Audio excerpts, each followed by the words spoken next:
aru nangin kan soi nge tu na kan councilor zong tak tak te hi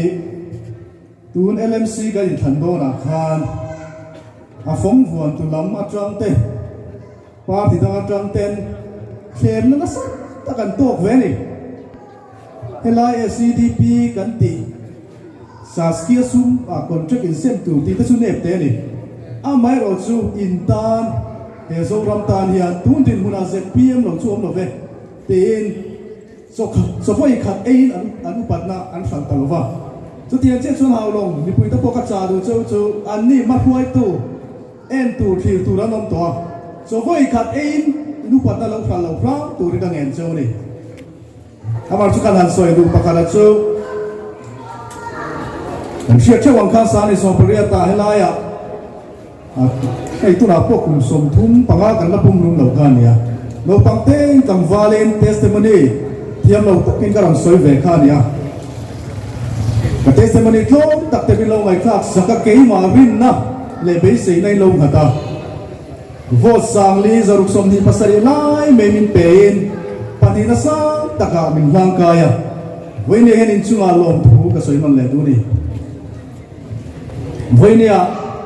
ei ku nga do na ni ta politics kan sin kong chowa ka tim nuai kan kal chang te khadur kan ton chang te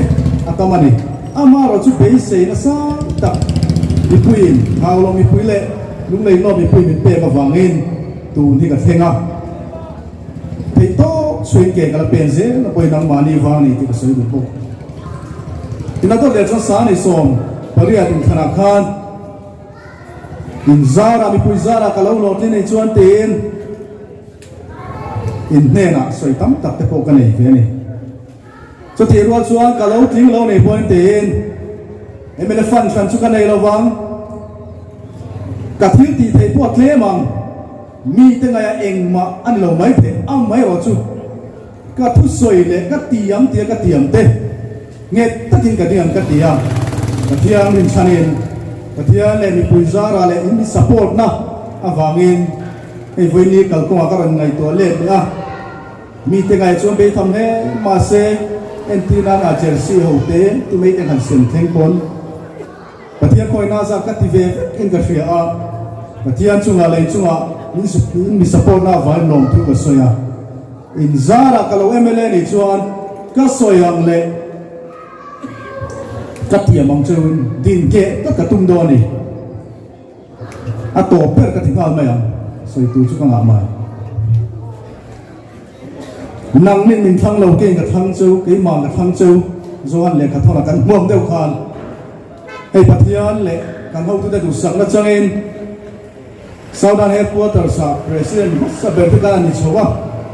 ZPM pui sika di lai tem pun kan tran chowa bial from te kan fanga ke te lu bial danga chunga bin han ko der te non veni amai ro chu kalau soi toi nu lei no thi model constituency asiam ka tumam ka tiangin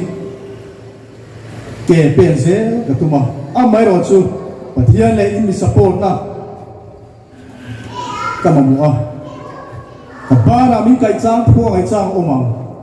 chui ro chu lo phia sak tu ni ngem bok cheu ni a to ber tak kan soi nge ni e ela sa ni so poreta au lo nga le no program ko ron manga chu ta chu ka soi kha thu ka soi mon le do vi ni hian kum som thum paruk chuang Mizoram state kan ni nuwa liam to a kan din mun kan fia MLA minister kan lo thang thing to ama chu voi ni a pathian em ro than yang pastor chona ne na chuan pathian in zoram om dan ka rel fel ve to ate ni